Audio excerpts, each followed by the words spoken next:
Bonjour, nous sommes en 2024 et si je donne la date où je fais cette vidéo, c'est parce que depuis plus de 2 ans, une guerre s'est déclenchée en Ukraine.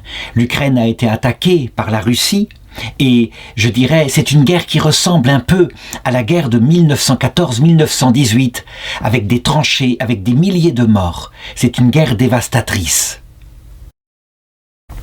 L'Occident est là, effrayé que des combats puissent ainsi revenir tout près de ces frontières qui avaient obtenu la paix après les 2 guerres mondiales. Et donc, à l'occasion de cette guerre, je voudrais parler d'une apparition de la Vierge qui est reconnue par l'Église gréco-catholique d'Ukraine et qui a eu lieu disons entre 1914 et globalement 1987, avec même un prolongement à cause d'un messager que la Vierge s'était choisi, un dissident soviétique extraordinaire, Josip Terelia. Je vais donc joindre l'histoire de cette apparition de la Vierge à Urkiv avec l'histoire de ce Josip Terelia. D'abord et avant tout, quel est le statut officiel de cette apparition? Eh bien, je dirais que, d'une part, l'archevêque gréco-catholique de Kiev, Stanisław Szewczuk, et puis l'archevêque Claudio Gugerotti, qui est le nonce apostolique en Ukraine, en 2017, ils se rendirent sur le lieu d'apparition et voilà ce qu'ils dirent. Je ne sais pas s'il existe une église semblable à celle de Urkiv ou s'il y a une source au milieu du sanctuaire. Nous sommes venus aujourd'hui à la source de l'eau vivante et éternelle. La Mère de Dieu elle-même nous a rassemblés ici, elle qui est devenue le premier temple du Saint-Esprit. Elle nous aide à prendre part à l'eau vive, la vie éternelle. La nouvelle que la Mère de Dieu était parmi nous et commença à apparaître ici s'est répandue à travers cette prison des nations, l'Union soviétique. 1 an après la tragédie de Tchernobyl, l'Ukraine ressentit ici qu'elle n'était pas orpheline et qu'elle avait une mère céleste, la Mère de Dieu. Je suis donc d'accord que l'apparition de Notre-Dame de Urkiv en 1987 est l'annonce de notre libération. C'était aussi l'annonce de la résurrection de notre Église gréco-catholique et de la sortie de ses catacombes. Est-ce une reconnaissance officielle, canonique? Je ne peux pas dire cela, manifestement. C'est plutôt l'affirmation de foi de cet archevêque, primat des gréco-catholiques, et puis du nonce apostolique qui est là, qui l'accompagne, et donc une affirmation officielle que cette apparition, en tout cas, pour le moins, elle paraît crédible. Avant de commencer et de la raconter, je voudrais rappeler le contexte religieux de l'Ukraine. Eh bien, c'est un pays qui se trouve juste à la limite entre 2 christianismes qui se sont déchirés à partir de l'an 1054. Le christianisme catholique, qui est absolument puissant du côté de l'ouest avec la Pologne, et le christianisme orthodoxe, qui est absolument puissant du côté de l'est avec la Russie. Cependant, en Ukraine est née une église tout à fait spéciale, une église qui a gardé les rites absolument identiques à ceux des orthodoxes, avec même la langue, et qui, pourtant, s'est unie à l'église catholique. On l'appelle l'église gréco-catholique. On ne pourrait pas reconnaître, si on ne le savait pas, la différence qu'il y a entre une messe gréco-catholique et une messe orthodoxe.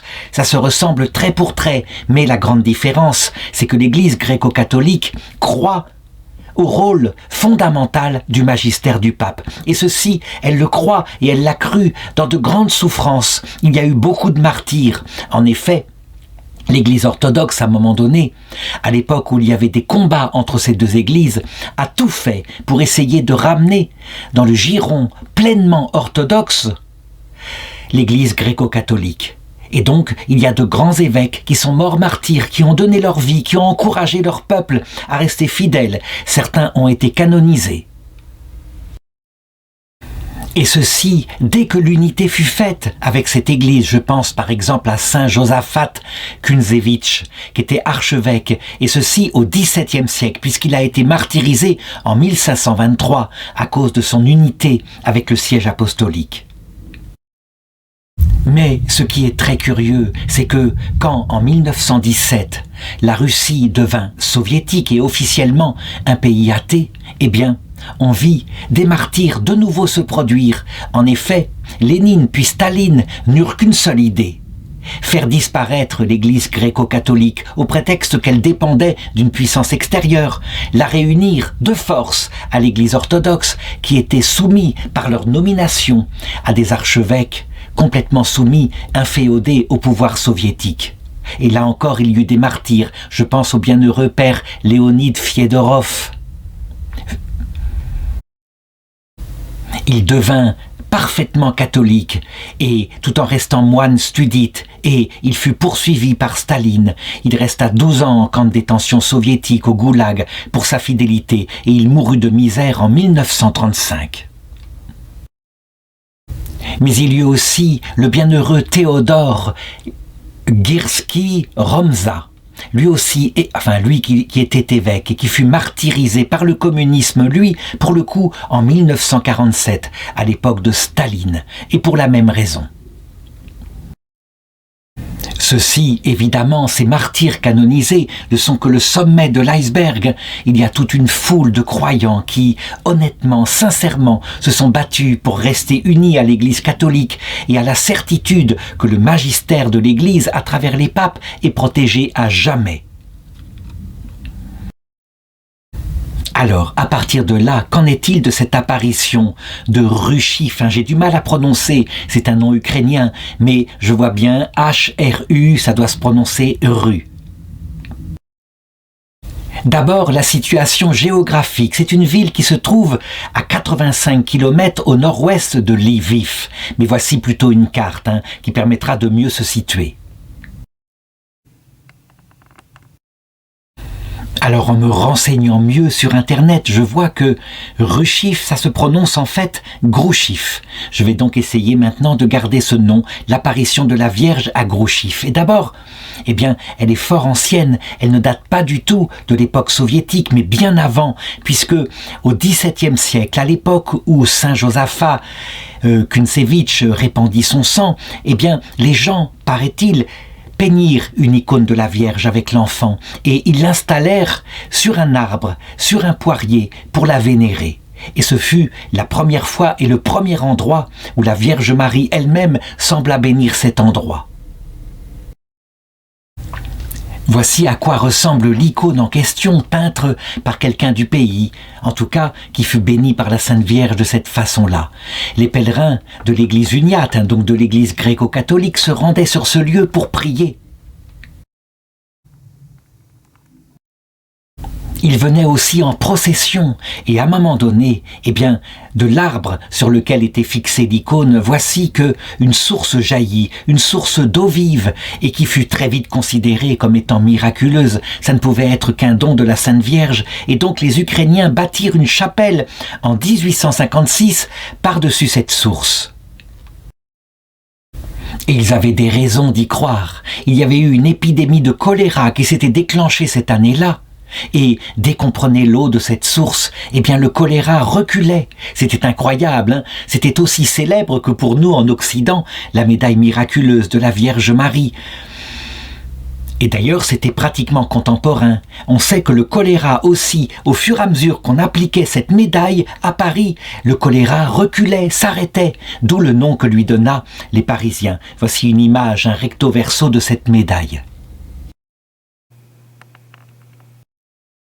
Du coup, l'église gréco-catholique construit une chapelle beaucoup plus belle à cause du nombre de pèlerins.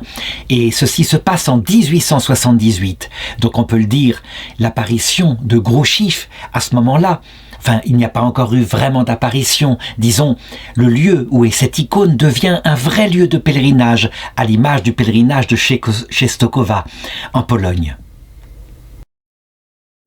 Mais l'événement majeur, l'événement qui va transfigurer ce lieu de pèlerinage, se passe le 12 mai 1914. Il y a là des paysans, 22 paysans, qui sont en train de faucher leurs champs, et tous témoignent bouleversés. Ils viennent à la ville, ils ont vu la Vierge Marie. Elle a parlé, elle leur a laissé un message. Et c'est là que Cette apparition va trouver le nom de l'apparition semblable à celle de Fatima, parce que, pour la première fois, il y a une prophétie, avec des dates, un peu comme à Fatima, sur la Première et la Seconde Guerre mondiale. La Vierge leur dit que l'Ukraine va connaître une grande souffrance, que la Russie deviendra impie et que les épreuves dureront à peu près 80-90 ans avant que l'Ukraine ne gagne son indépendance.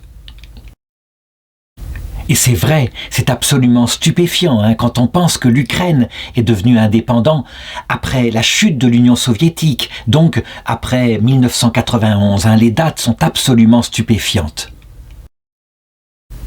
Un peu plus de 3 ans après, octobre 1917, éclate en Russie la révolution bolchevique. Et on le sait, des hommes qui haïssent la religion, toute religion, la religion orthodoxe, la religion catholique, qu'ils considèrent comme l'opium du peuple, prennent le pouvoir par une révolution très habile en s'emparant des centres de pouvoir.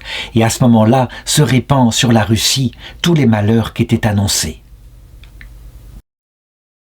En effet, les révolutionnaires communistes n'ont absolument aucun respect pour la vie humaine. Leur idéologie, ils en sont certains, va fonctionner. Et donc, tous ceux qui s'y opposent, puisque c'est scientifique, dit Lénine, tous ceux qui s'y opposent doivent être exécutés. Il faut dire qu'il y a une réaction de l'Europe après la fin de la Première Guerre mondiale. Les Russes blancs, aidés en particulier par des armées françaises et d'autres pays occidentaux, essayent de reprendre le pouvoir sur les soviétiques, mais ils perdront la guerre.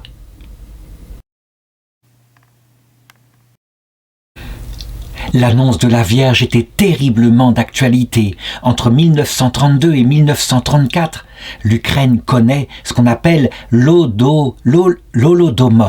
L'Holodomor, ça signifie la catastrophe, l'extermination. En effet, voici que, après la mort de Lénine, Staline, qui est encore plus dur que lui, il décide qu'il veut collectiviser toute l'agriculture ukrainienne, qui est le grenier à blé de l'Europe à cette époque-là. Et donc, les paysans qui possèdent quelques lopins de terre, une vache, sont considérés comme des bourgeois. On leur demande de livrer tous leurs grains. Et eux, évidemment, ils en cachent. Qu'est-ce que fait l'armée rouge? Elle s'empare de tous les sacs de grains, condamnant à la mort par la famine durant l'hiver suivant, condamnant des millions de personnes à la mort. On estime que ce massacre par la famine fera 5 millions de morts. C'est une véritable catastrophe et personne n'en parle, tout simplement parce qu'il n'y a pas eu de grands auteurs, de grands films qui ont été faits sur cette horreur. C'est un bouleversement de l'âme spirituelle et il ne faut pas s'étonner que du coup, devant ce monstre qu'est le communisme stalinien, durant la Seconde Guerre mondiale, certains jeunes se laisseront séduire par l'autre monstre du XXe siècle, Adolf Hitler, et que beaucoup d'Ukrainiens rejoindront les SS pour combattre, tout simplement, pour combattre l'armée rouge. Il faudra un jour repenser ces choses-là pour bien comprendre que ces jeunes, évidemment, malheureusement qui firent des horreurs entraînées par les nazis, quelquefois ils croyaient bien faire, évidemment, et qu'on ne peut pas juger que ces jeunes n'avaient pas, comme nous, occidentaux, les documents des papes, qui étaient là, grands prophètes, qui disaient « le nazisme est une horreur, le communisme est une horreur », qu'on se souvienne de l'encyclique Mind brennender Sorge, sortie en 1938, où les papes dénoncent le nazisme comme une idole moderne. Eux, ils étaient là, et pour beaucoup d'orthodoxes, ils se lancèrent comme ils crurent. Les âmes ainsi, n'écoutant pas notre Seigneur, se laissent perdre, se laissent prendre par les idéologies du temps. Il y aura une autre apparition à une petite jeune fille, à une voyante, en 1953. La Vierge se montre cette fois et lui laisse un message tout à fait fort, tout à fait précis. « Ma fille, ma fille, ma fille », lui dit-elle 3 fois. Tu vois quelles abondances de grâce je possède, mais je n'ai personne à qui donner mes grâces. Car il y a beaucoup de filles et de fils qui se détournent de moi, et nul ne me demande rien dans cette année jubilaire. Je voulais obtenir un grand pardon pour les pécheurs. Le désastre est sur vous comme au temps de Noé. La destruction ne viendra pas sur vous par l'eau, mais par le feu. Un immense flot de feu détruira les nations pécheresses devant Dieu.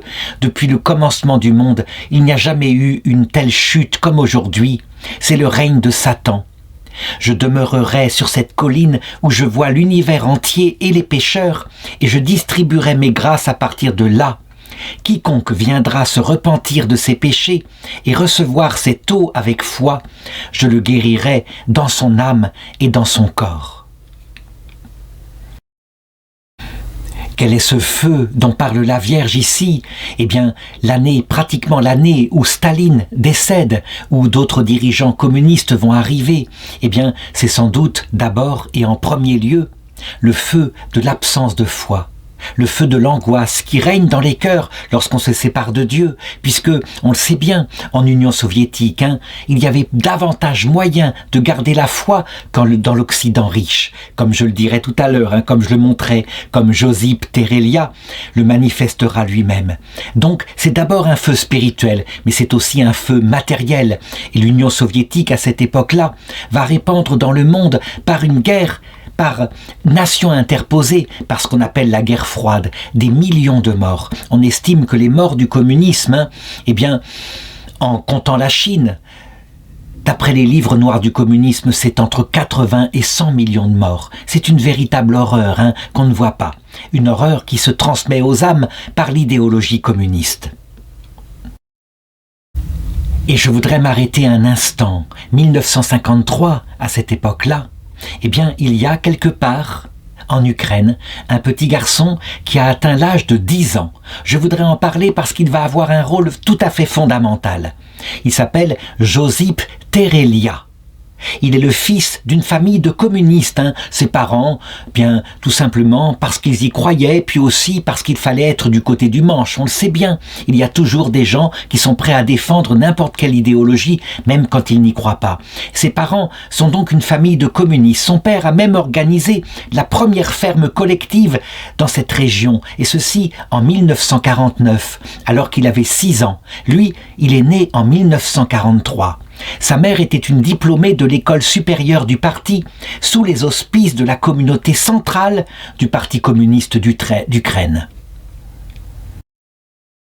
Et puis, évidemment, de temps en temps, il est confié à sa grand-mère, une sorte de Matiouchka, qui, elle, est profondément croyante et qui n'hésite pas à emmener son petit-fils à l'âge de 6 ans à la messe. Un jour, il revient à la maison. Son père a disparu. Jamais on ne le reverra. On n'aura aucune nouvelle. Rien. Sans doute, lui qui était un cadre du Parti communiste a-t-il été victime d'une de ces purges organisées par Staline. On le sait. Staline, en plus d'être communiste, était paranoïaque et il faisait des purges ainsi autour de lui. Des gens disparurent. Parmi les révolutionnaires communistes, des gens par milliers. À partir de là, sa grand-mère le prend en charge et elle va lui communiquer sans honte et sans vergogne. On n'ose pas s'attaquer aux grand-mères à cette époque-là. On s'attaque plutôt aux jeunes. Elle va lui communiquer la foi catholique. On n'imagine pas le rôle essentiel qu'ont eu les grand-mères. Ceci, durant l'Union soviétique. Elles étaient la force, elles étaient l'église du silence. À 14 ans, en 1957, là, sa foi est profondément déterminée. Il devient un militant d'Action catholique et un fervent fidèle de l'adoration eucharistique. C'est un jeune homme à la personnalité extraordinairement forte. C'est un dissident, on peut le dire, dès cet âge-là, et ça n'est pas autrement. Pour bien montrer, entre ses 14 et ses 18 ans, il va être expulsé 3 fois de son collège, et pour une raison simple, il y a là-bas des cours de religion athée. On peut le dire, des cours de communisme. Et lui, il n'hésite pas à résister aux professeurs. Donc, 3 fois, on le renvoie.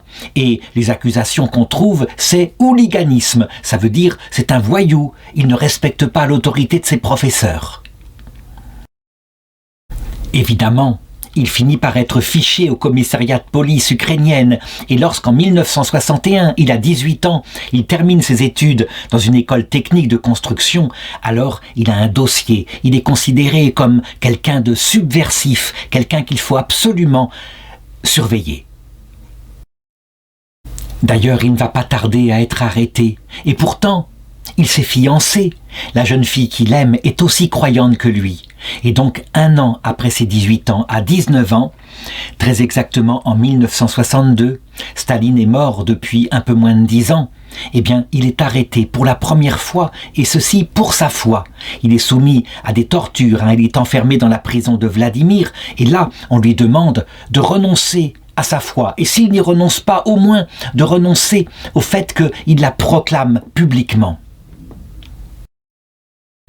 Ce qui va être extraordinaire dans toute cette histoire-là, c'est sa fiancée. On peut dire qu'elle partage avec lui la même foi, le même engagement pour le Christ, et jamais, jamais, elle ne va l'abandonner. Ce que je vais raconter maintenant, ce qui va lui arriver, eh bien, c'est une affaire de dissident soviétique, on peut le dire, mais d'un dissident chrétien. Ce n'est pas comme Solzhenitsyn, qui lui résiste au nom du bon sens, de la philosophie. Lui, il résiste au nom du Christ. Et voici une photo de lui lors de ses premières arrestations, et on le voit. Il n'y a pas intérêt, manifestement, à le chercher. Les techniques soviétiques pour le faire céder, à l'époque de Brejnev, nous ne sommes plus à l'époque de Staline. Il aurait vécu quelques années auparavant, il aurait pris simplement une balle dans la nuque. À l'époque de Brejnev, on est beaucoup plus nuancé. On pense faire céder la plupart des gens par un enfermement, dans l'angoisse d'une prison, sans chauffage, dans le froid l'hiver, dans la chaleur l'été.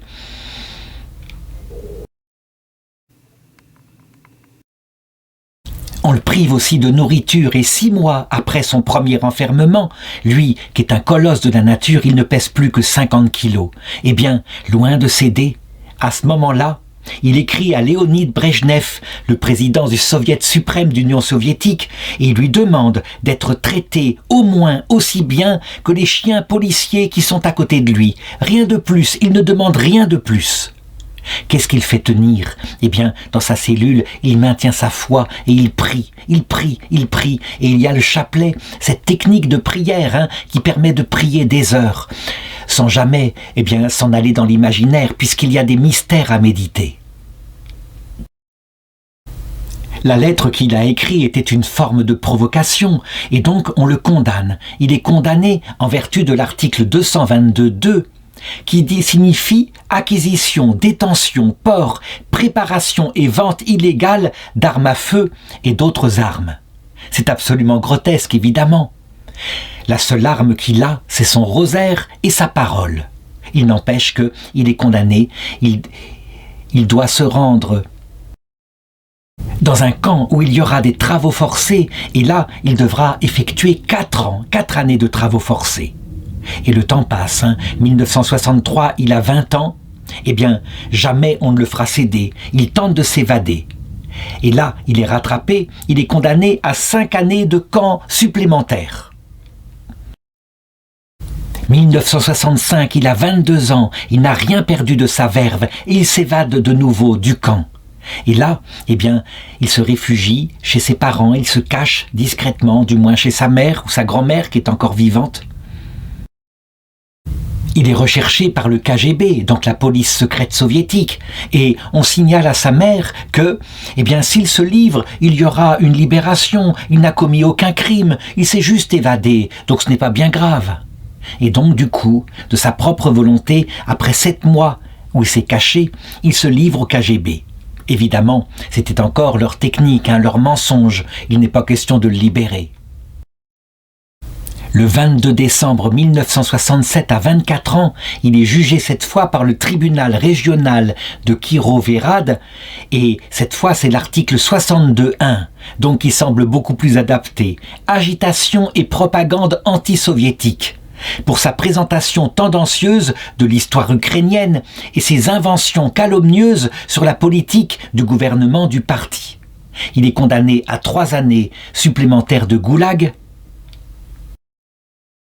et donc, en ajoutant aux autres peines qui se sont accumulées, il devra rester 8 ans. Manifestement, on le voit, les juges ici, ils risquaient leur propre poste, parce que ils font paraître, malgré cette condamnation qui est absolument obligatoire, sinon les commissaires politiques risqueraient de leur faire subir le même sort, ils mettent dans les attendus du procès, ils le reconnaissent. Il a été victime d'intimidation en tant que mineur, donc alors qu'il était très jeune, il a été entraîné par une bande criminelle, mais en dehors des évasions, il n'a jamais commis de véritable crime et qu'il ne devrait donc pas être déclaré récidiviste, particulièrement dangereux. D'autre part, il a purgé sa peine de 8 ans dans le camp de travail de Mordovie, donc ça ne devrait pas être ajouté. Bien sûr, personne ne tient compte de cela. Rien ne peut le faire fléchir, on peut le dire. La force, il la trouve dans son amour du Christ, de la Vierge Marie. Et donc en 1969, il a 26 ans, il récidive. Là, vraiment, on peut se dire, sa femme, ou plutôt sa fiancée, ils ne sont pas mariés, qu'il l'attend toujours, qui est fidèle. Eh bien, elle a dû se dire, quand même, il semble que jamais je ne vivrai avec celui que j'aime. Et donc, il écrit une nouvelle lettre, et cette fois à Yuri Andropov, qui est alors chef du KGB, en comparant défavorablement la ration alimentaire d'une prison, encore une fois, à celle d'un chien de garde. Eh bien, de nouveau, cette fois, on l'accuse, et il est envoyé pour la première fois dans un hôpital psychiatrique. Là, il faut que j'en parle, c'est l'autre technique des soviétiques. Il y a les camps de travail, et puis, à un moment donné, lorsqu'il y a eu ce relatif adoucissement, il y a l'hôpital psychiatrique. En effet, quelqu'un qui continue de proclamer sa foi est considéré comme quelqu'un qui a des hallucinations, une sorte de schizophrène, et donc on trouve ce moyen-là pour s'en débarrasser. L'hôpital psychiatrique est plus horrible, pense-t-il, que le goulag, parce que là, il y a des psychiatres, évidemment. Certains sont compréhensifs, ça peut arriver, mais d'autres, eh bien toujours pareil, parce qu'on trouve toujours des sbires qui, pour rester du côté du manche, sont prêts à tout. D'autres sont prêts à donner des médicaments, à supprimer la personnalité. La technique est tout à fait bien connue. Pour lui, la technique va être de l'affaiblir, de ne pas le nourrir et de le mettre en particulier dans une sorte de cellules pour malades mentales, sans chauffage. Et ceci en plein hiver soviétique, un hiver terrible. Et c'est ainsi que le 12 février 1970, il a 27 ans, il est à bout, il est gelé. Et là, cette fois, il pense qu'il ne survivra pas, qu'il va mourir. Ce que je vais raconter ici se passe, et il en a toujours témoigné, dans la prison de Vladimir, à 165 km au nord-est de Moscou.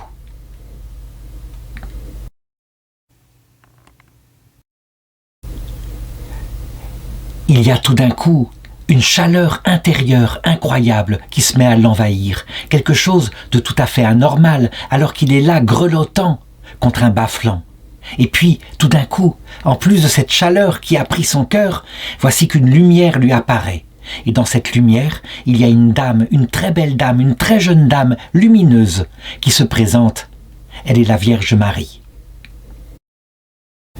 Josip Terelia le dit, c'était magnifique, j'étais comme en dehors de moi. Et puis, elle se met à lui parler. Et là, eh bien, elle lui parle de ce qui concerne manifestement son défaut majeur, je l'ai dit, c'est une force spirituelle de la nature, une espèce de résistant dans son âme, et ceci dès qu'il était petit. Mais quand il y a une telle qualité qu'il met au service du Seigneur, il y a en même temps, il faut bien s'en douter, tous les défauts qui vont avec, comme par exemple, eh bien, le désir de vengeance qui montait parfois dans son cœur contre ses ennemis, contre les communistes, l'ironie, le ricanement, il se sauvait ainsi. Et la Vierge lui dit, il faut pardonner sans condition, et spécialement envers vos ennemis, les Russes communistes.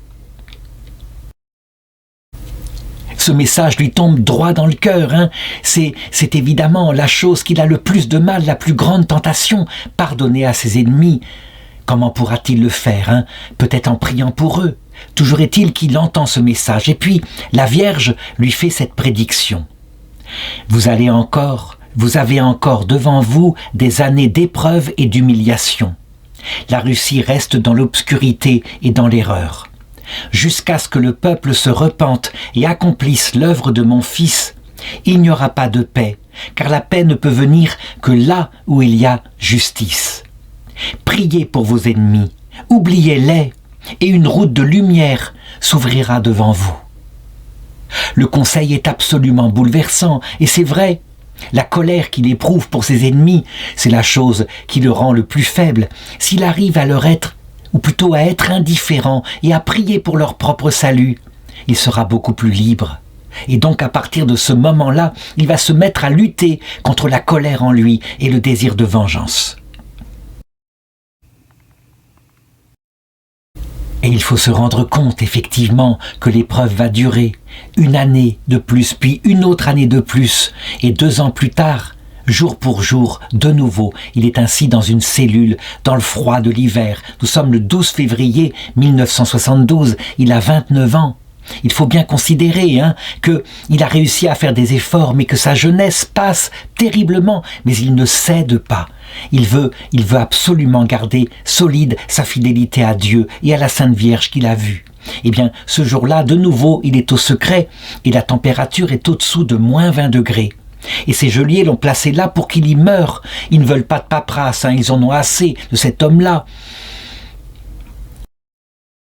Et de fait, cette fois, malgré l'aide extraordinaire que lui a donnée la Sainte Vierge 2 ans avant, eh bien, il sent la mort qui plane sur lui et il éprouve le désespoir, une sorte de nuit intérieure terrible, ce qui n'est pas dans son habitude, mais qui le laisse en morceaux. Il se couche sur sa paillasse et voilà ce qu'il va raconter. À ce moment, je sentis le contact d'une main de femme, douce comme du lait.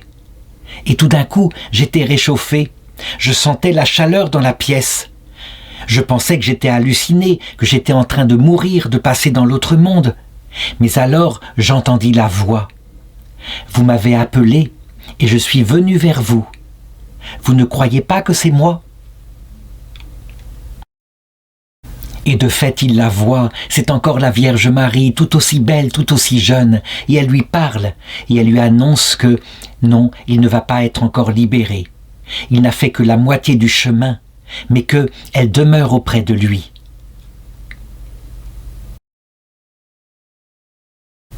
Beaucoup plus tard, lors de l'apparition de Grouchif, dont je vais reparler tout à l'heure, 3 mois après sa libération, il donnera des détails sur cette nuit magnifique, et il raconte « Je l'ai vue, la Vierge Marie, comme je vous vois.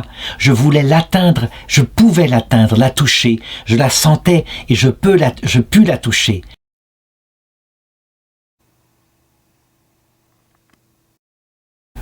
Cet événement de 1972, du 12 février 72, va avoir un grand impact sur les gardiens. Ils sont là, ils sont étonnés. Il devrait être mort le lendemain, mais voilà qu'il est en maillot de corps, il semble ne pas avoir froid. C'est absolument incroyable. Alors, qu'est-ce qu'ils font ? Ils préviennent les psychiatres pour qu'ils viennent voir. Pour eux, ils en sont persuadés. Il a inventé une technique, une sorte de technique du yoga. C'est ce que vont essayer de dire les psychiatres en l'interrogeant. Mais eux, lui, Josip, il répond à leur questionnement. Non, ce n'est pas du yoga. La Vierge Marie est à l'origine de ce miracle. On prévient même des médecins de Moscou, et ils restent perplexes. Évidemment, ils ne veulent pas croire qu'il y a eu une apparition de la Vierge, mais ils essayent de le circonvenir pour qu'il explique cette technique qu'il a pour garder la chaleur ainsi à son corps dans une prison aussi glacée. C'est une chose qui pourrait peut-être servir extraordinairement, en tout cas pour l'armée rouge. C'est vraiment, à cette époque-là, on le voit, il y a beaucoup de recherches paranormales par des scientifiques soviétiques. Mais il n'y a rien à faire et lui continue de leur dire très calmement « Non, non, c'est la Sainte Vierge qui est à l'origine de ce miracle. » Il y aura même un déplacement d'un général soviétique, le général Luns, et lui, il fera miroiter à Josip une prochaine libération, à condition évidemment qu'il livre son secret. Et il répond encore « J'ai vu la Mère de Dieu, je vous dis que je l'ai vue, il n'y a rien d'autre à dire. » Il va, dans les années qui vont suivre, être un peu mieux traité au niveau de sa santé. Et finalement, être libéré en juillet 1976. Il a 33 ans. Il a passé 14 années en détention. Sa fiancée l'a attendu. Et donc là, il peut enfin l'épouser.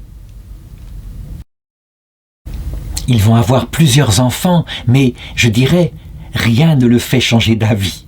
Le voilà maintenant qui prend contact avec l'évêque gréco-catholique pour devenir prêtre. On le sait, les gréco-catholiques peuvent être mariés et être ordonnés prêtres ensuite. Eh bien, qu'est-ce qui se fait? Il est surveillé toujours par le KGB. Et là, eh bien, on recommence à le persécuter. Et cette fois, il est accusé de parasitisme. Ça veut dire que on l'accuse de vouloir devenir prêtre et donc de vouloir subsister comme ça, eh bien, avec les dons du peuple. Rien ne peut le faire céder. Ah, parce qu'on l'accuse de parasitisme, il va prendre un travail, donc il devient d'abord marguillier. Et là, il y a une dénonciation du KGB. Du coup, eh bien, son patron décide de le licencier. Là encore, c'est les persécutions, les tracasseries soviétiques. Il devient alors menuisier à l'hôpital du district. Il est absolument indécrottable, personne ne pourra le faire taire, Il résiste à lui tout seul, à tout l'appareil soviétique, si bien que, de nouveau, il est arrêté et jeté en hôpital psychiatrique, cette fois à Vinitsa.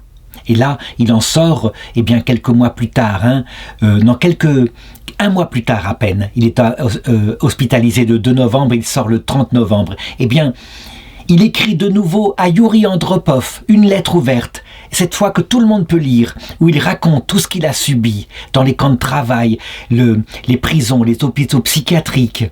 Et à la fin de la lettre, il dit qu'il renonce à la citoyenneté soviétique. La lettre, qui est écrite en ukrainien et traduite en russe, elle parvient jusqu'à Moscou, au Soviet suprême. La décision tombe évidemment et le 24 avril 1977, il a 35 ans, il est de nouveau arrêté et jeté en hôpital psychiatrique. Mais cette fois, eh bien, il aura un traitement obligatoire. Il devra prendre des médicaments. Comme on s'en doute, il refuse et il trouve toutes sortes de ruses pour éviter de prendre les médicaments. Mais malgré tout, les psychiatres ne sont pas fous, ils savent surveiller, ils savent visiter, voir s'il l'a bien avalé. Et donc, à cette époque-là, il y aura une remarque de sa femme qui dit qu'il paraissait comme brisé intérieurement, tout flasque, qu'il n'avait pas la même énergie. C'était l'effet des médicaments, bien sûr. Alors tout de même, il trouve assez d'énergie en lui pour s'enfuir de l'hôpital psychiatrique et il est réarrêté le 2 juin. Donc, le 10 juin 1977, il est jugé de nouveau par le tribunal qui examine l'affaire de son invasion d'hôpital psychiatrique.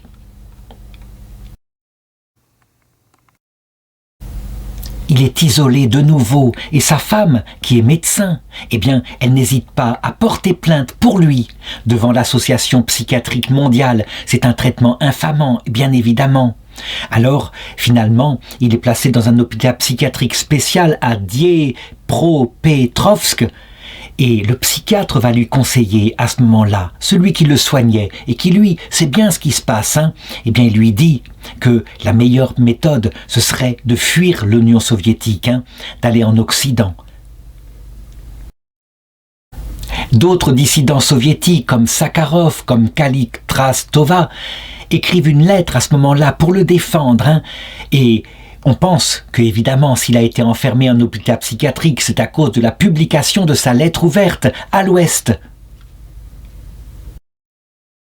Quand on se souvient de l'effet des médicaments et en particulier de cette molécule qui s'appelle haloperidol, comment est-ce que quelquefois elle réduisait à l'état de loques des archevêques de l'Église catholique, qui parfois, du coup, sous médicaments, étaient capables mécaniquement de renier leur foi pendant les procès staliniens. Lui, rien ne le fait céder. Lorsqu'il est libéré à 39 ans en 1982, tout de suite, il décide de former un groupe pour obtenir la légalisation de l'Église gréco-catholique. Il en devient le premier président et tous ceux qui, dans leur foi, avaient résisté à l'Union soviétique rejoignent ce groupe. Il demande très carrément, tout à fait franchement, aux autorités soviétiques. 1982, on est à une époque où jamais on ne croirait que l'Union soviétique va s'écrouler 7 années plus tard. Eh bien, il leur demande de rouvrir les églises, les monastères de l'église gréco-catholique d'Ukraine, d'ouvrir des séminaires à Lviv et à Uzhgorod, d'envoyer des étudiants en théologie ukrainiens à Rome et dans d'autres pays. Bref, de laisser cette église libre. Le résultat ne se fait pas attendre. Le 24 décembre 1982, il est de nouveau arrêté et le prétexte de nouveau, c'est parasitisme. Parce que, en réalité, eh bien, il n'a pas de travail à cette époque-là. Un an plus tard, il y a son procès et on le condamne une fois de plus à des travaux forcés, une année de goulag. Mais évidemment, on voit bien que les autorités soviétiques sont de plus en plus fragiles, ont de plus en plus peur de cette résistance spirituelle. On n'est pas à l'époque de Staline, hein. Lui, pendant ce temps, pendant qu'il a été enfermé, eh bien, il a pensé dans sa tête, il n'a pas cessé de prier. Et il a pensé en particulier à des textes qu'il écrit, qu'il met dès qu'il est libéré sur papier. En 1984, il a 41 ans. Évidemment, à l'époque, la plus grande crainte des autorités soviétiques, ce sont les livres des dissidents. Et donc une perquisition est commandée dans sa maison. Il habite à ce moment-là chez une tante. Et on trouve évidemment des poèmes, mais aussi des écrits. Et donc il est arrêté de nouveau. Et cette fois, il est accusé de répandre de la littérature anti-soviétique. Le procès a lieu et il est condamné pour avoir publié 8 numéros de la chronique de l'Église catholique ukrainienne, donc je ne prononce pas en ukrainien, et d'avoir diffusé de la littérature anti-soviétique, d'avoir écrit des appels aux autorités et des déclarations verbales. Josip Terelia n'accepte pas d'être défendu par un avocat. Il se défend lui-même, il donne un discours qui est là où il proclame sa foi devant le juge. La presse soviétique qui utilise le mensonge publie, eh bien dans le journal local Olos Bachinevski, La Voix de la Patrie, un article où il aurait enfin accepté d'apostasier, de renoncer à sa foi, ce qui évidemment est un mensonge, et l'affaire du repentir de Josip Terelia est contredit par des informations qui arrivent pendant le procès. Que se passe-t-il pendant ce temps pour l'Église universelle ? Eh bien, qu'on se souvienne, nous sommes en 1985. À Rome, 4 ans plus tôt, le pape a été victime d'un attentat meurtrier. Et le pape Jean-Paul II a dit qu'il a vu de ses yeux la Sainte Vierge et l'ange de Fatima. Ils ont détourné la balle. Il a été atteint, pourtant il a souffert terriblement. Et donc, à partir de maintenant, il n'a plus qu'une idée. Remercier la Vierge de l'avoir sauvé et l'ange de Fatima en obéissant à la demande du 3e secret de Fatima, consacrer la Russie au cœur immaculé de Marie. Cependant, à cause de toutes ces personnes qui sont ainsi détenues, il ne peut pas le dire comme ça, publiquement, et donc il le fait d'abord en privé. Mais la voyante de Fatima, Lucie, lui signifiera que non, il faut faire une consécration, mais en public, unie avec tous les évêques catholiques du monde. Ce qu'il va faire, et toujours sans prononcer le nom de la Russie. Mais cette fois, Lucie de Fatima lui dira de la part de la Vierge que le message a été entendu et que la Russie, bientôt, va se convertir. Lui, qui est condamné, donc Josip, qui est condamné à de la prison, eh bien, va être libéré de manière incroyable, avant le temps, en 1987, il a 44 ans, parce que tout simplement, un nouveau président est arrivé en Union soviétique, Mikhaïl Gorbatchev, et c'est le temps de la perestroïka, et aussi de la glasnost, ça veut dire de la transparence. Mikhaïl Gorbatchev ne veut plus rien cacher de l'inédit, oui, on peut le dire, ou de l'inaction, de l'incapacité de ce système soviétique. Et il veut réformer les choses. Il croit toujours au communisme, mais il veut qu'il y ait un petit peu d'économie libre, sinon ça ne fonctionnera jamais. Eh bien, c'est à cette période-là que va avoir lieu, je vais le dire de nouveau, que je retourne à cette apparition. Nous sommes donc en 1987. Nous sommes le 26 avril. Nous sommes à peu près 1 an après l'explosion de Tchernobyl, qui a été une catastrophe qui a eu lieu sur l'Ukraine. Une centrale nucléaire qui a explosé, on peut le dire comme ça. Et donc toute une région autour de Tchernobyl qui est devenue inhabitable. Eh bien, une petite fille de 11 ans appelée Maria Kizine est à Grouchiv et elle le raconte, mais sans insister trop, qu'elle voit la Vierge sous la forme d'une silhouette qui marche. Elle n'en parle pas beaucoup, elle est assez discrète, mais on voit qu'elle est bouleversée, elle devient meilleure, elle fait des efforts, et puis elle prie.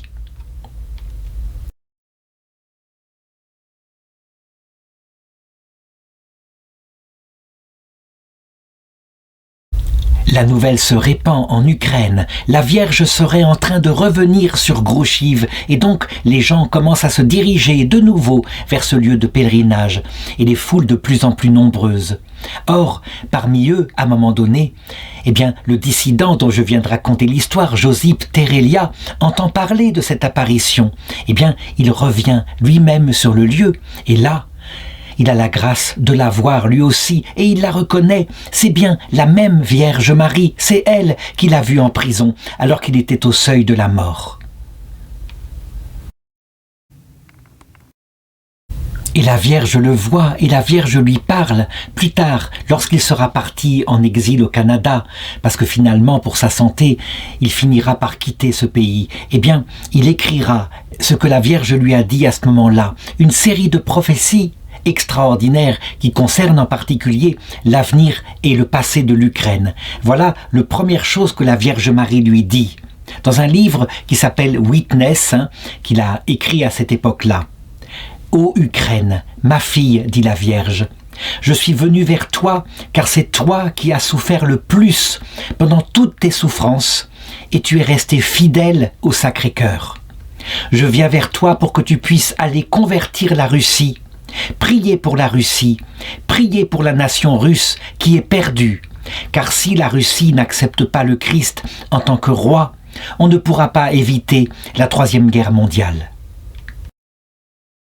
Je sais que ceux qui écoutent cette vidéo en 2024 doivent penser que c'est une prophétie pour maintenant, pour 2024. Pas du tout, c'est une prophétie là, alors que l'Union soviétique est encore un territoire raté et que la Vierge est en train de dire qu'il faut prier pour elle, pour qu'elle se convertisse. Et de fait, la conversion de la Russie, qui redevient officiellement une terre chrétienne, une terre orthodoxe, va avoir lieu avec la chute de l'Union soviétique entre 1989 et 1991. L'effet de la consécration de la Russie au cœur immaculé de Marie, même si ça n'a pas été prononcé comme mot, est évident. Le système soviétique va s'écrouler sans qu'il y ait un seul mort, sauf peut-être le suicide d'un ancien général qui voulut faire un putsch contre Gorbatchev et qui ne réussit pas. Qu'on se souvienne, pour ceux qui sont assez anciens, ce qui se passa à cette époque-là, comment tout le monde était surpris, l'écroulement de l'édifice soviétique comme cela, d'un seul coup. Pas de Troisième Guerre mondiale, incroyable. Et sa Vierge continue de donner des messages à Josip Terelia. Celui qui veut recevoir la grâce de Dieu devrait prier constamment et accepter la pénitence volontairement. Toutes les souffrances que Dieu lui envoie. Soyez miséricordieux, rappelez-vous que le rosaire préservera l'humanité du péché et de la perdition. Et elle revient sur la Russie. Priez pour la Russie qui est ravagée. Vous pouvez sauver le monde par vos prières. Combien d'avertissements faudra-t-il à l'humanité pour qu'elle se repente? Le monde continue sur le chemin de l'égoïsme et de l'hédonisme. La Russie continue à refuser de reconnaître mon fils. La Russie rejette la vraie charité et poursuit une existence démoniaque. N'ai-je pas demandé des prières pour le peuple perdu de Russie à d'autres occasions? Toutes ces prophéties et bien d'autres qu'il m'est par écrit vont absolument intéresser le pape Jean-Paul II, qui recevra plus de 32 fois Josip au Vatican. On a des photos qu'il représente, et même une photo sur le magazine Time, je crois. En effet, Josip, il a fini par fuir l'Ukraine et il s'est retiré au Canada avec son épouse Olena et leurs 3 enfants. Et puis, le temps passe et il écrit son livre avec les prophéties qui seront parfois très critiquées, en particulier par des membres du clergé au Canada, des membres du clergé, disons, de la génération de mai 68. En effet, parmi les prophéties, il y en a certaines qui sont directement contre le péché principal de l'Occident, l'hédonisme. Et là, c'est absolument étonnant. Certains diront, mais non, ça ne peut pas venir de la Sainte Vierge. Lui qui connaissait uniquement le monde du catholicisme derrière le rideau de fer, donc il n'avait pas ces tentations-là. Et donc, certains diront que c'est en constatant la dégradation de la foi en Occident, qui était bien pire qu'en Union soviétique, qu'il va écrire ces messages-là. Qu'en dire? Peut-être y a-t-il effectivement une part de ces méditations, mais en même temps, c'est tellement lucide, c'est tellement vrai. Donc, voilà ce qu'il dit. D'abord, à propos de l'esprit de la réforme en Occident, qu'on appelle l'esprit de Vatican II, qui n'est pas le Concile Vatican II, mais disons l'esprit de mai 68. Il dit, ou plutôt il dit que la Vierge lui a dit: mes enfants, comme jamais auparavant, les serviteurs de Satan, les maçons, les libres penseurs sont de plus en plus actifs dans leurs efforts contre l'Église, contre la famille, contre les nations du monde. Le père des maçons, donc des constructeurs d'un monde sans Dieu, l'Antéchrist est à leur tête. C'est un menteur et un voleur d'âge en âge. Il a infiltré l'Église. Les serviteurs du diable et les anarchistes ont commencé à éliminer activement les prières chrétiennes, les invocations de l'archange Saint-Michel, qui est le patron de l'Église catholique. Le nom de Saint-Michel a été retiré des messes et des textes liturgiques. Les prêtres modernes et les évêques détruisent en particulier les statues de l'archange Saint-Michel. Ils justifient cela comme si cela enlevait la place du Christ, ce qui est un grand mensonge. Et c'est vrai, il faut le reconnaître, nous sommes en pleine période où la dévotion populaire, l'amour de Saint-Michel, l'amour de la Vierge Marie, est combattu par toute une partie du clergé occidental, donc dans des pays comme le Canada, avec la Révolution tranquille, la France, l'Allemagne, la Suisse, la Belgique, etc. Et puis, la Vierge parle des abus concernant la liturgie, que le pape François lui-même a condamné, mais qui à cette époque-là était en plein développement. Dans l'Église, dit la Vierge, les choses se font opposées à ce qu'a demandé l'Église, et donc opposées à ce que demande Dieu. Les rituels de contrition au début de la messe sont éliminés, et même durant le carême. L'abnégation et la pénitence sont moquées. Au lieu de cela, voici que des prêtres prêchent une vie heureuse sur la terre, uniquement avec l'amour de la gloire terrestre. Les maçons catholiques, elles parlent de ça. Ça veut dire en fait des hommes qui n'indiquent plus le ciel mais qui indiquent la direction de la terre, comme s'il fallait construire uniquement l'église sur la terre, que le paradis dans l'autre monde n'existe pas. On les connaît, ce sont les prêtres de la génération de mai 68. Elle dit les maçons catholiques propagent l'idée que Jésus-Christ a déjà gagné le ciel pour nous, et que du coup, sa mort sur la croix implique qu'on n'a plus à faire d'efforts, nous, sur la terre, pour le servir.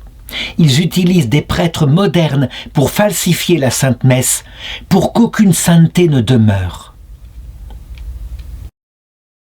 Et ensuite, il y a toute une série de messages qui semblent condamner, à l'image de l'encyclique que le pape François vient de sortir sur les défauts de cette période-là, tous les efforts pour supprimer le caractère sacré de la messe, les gestes de respect, les bancs de communion. Elle dit par exemple, l'Antéchrist réclame l'interdiction de s'agenouiller lors de la réception de la Sainte Communion, comme si l'esprit de démocratie exigeait cela. Et ils disent aux enfants de Dieu que Dieu les aime comme ils sont, qu'ils n'ont pas à faire d'efforts. C'est pourquoi les enfants ont la pleine liberté de faire tout ce qu'ils veulent, de suivre leurs caprices. Des religieux apostates enseignent aux enfants à ne pas joindre leurs mains avec piété, dévotement pendant la prière, car Dieu les aime comme ils sont. Il ne faut pas s'étonner si Josip est critiqué quand il dit par exemple « Beaucoup d'églises interdisent la musique d'orgue, qui est belle, qui est solennelle, et ils la remplacent par une musique moderne. Et les prêtres modernes font tout ce qu'ils peuvent pour détruire le rapport personnel de Jésus-Christ avec ceux qui le prient. » Vraiment, on a l'impression, évidemment, nous qui sommes bien plus tard, parce que Josip, entre-temps, est mort, il est parti dans l'autre monde, mais on a l'impression de voir eh bien, en actualité, la description de l'Église moderniste.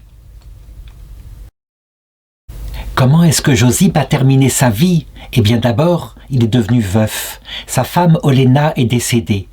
Quelques années après, à l'âge de 63 ans, en 2006, il s'est remarié avec Alexandra, une Américaine du Michigan. Et sa vie est restée là, un témoignage constant de sa foi. Il est mort quelque temps après, à 65 ans, en 2009, au Canada. Y a-t-il dans les prophéties qu'il a laissées, plus de 200 prophéties, quelque chose sur les événements qui éclateront donc, eh bien, un peu plus de 10 ans après sa mort? Je répondrai pour ma part qu'ayant lu toutes les choses, pas vraiment. Non, il n'en parle pas. La Vierge n'en parle pas. Donc, on peut dire qu'on est dans un nouvel avatar de l'histoire et qu'il faut regarder ces événements-là comme nous pouvons, avec notre foi. Il faut bien considérer que, au-delà de l'événement politique, qui est une agression de la Russie, manifestement, mais qui fut probablement aussi provoquée par, je dirais, certaines actions de l'Ukraine, et bien qu'au-delà de cela, nous sommes face à un combat où des valeurs beaucoup plus importantes sont sous-jacentes. Les valeurs de l'hédonisme qui viennent de l'Occident humaniste athée, et puis, de l'autre côté en Russie, des valeurs qui sont nationalistes. Mais que, au-delà de ces idéologies qui se combattent ainsi, eh bien, il y a le salut de l'homme qui est en jeu. Et depuis le ciel, on doit regarder avec désolation les âmes des hommes qui se laissent entraîner encore par les idéologies du temps, au lieu de se tourner, comme l'avait demandé la Vierge, vers la prière, vers le rosaire et l'attente de la vie éternelle, qui, elle seule, demeure pour l'éternité, justement.